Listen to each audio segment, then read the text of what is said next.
निवडणुकीची सुरुवात झाली, मध्ये मेळावे झाले जोपर्यंत राष्ट्रवादी काँग्रेस पक्षानं उमेदवारी जाहीर केलीही नव्हती तोपर्यंत समोरच्यानं धडकी भरली। आणि मला वाटतं हे खूप मोठं श्रेय विलास शेठ लांडे पाटलांचं, मंगलदास बांधलांचं।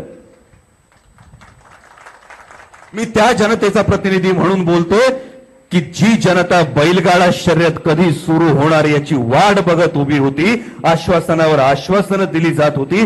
बाळूशेठ टेमगिरे बसलेत का?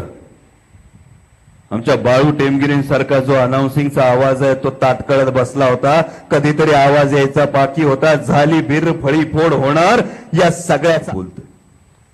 परवा कोणीतरी म्हणताना मला विचारलं गेलं की प्रश्न विचारण्याचा हे कोण, यांना काय प्रश्न विचारण्याचा अधिकार? जर अशी भाषा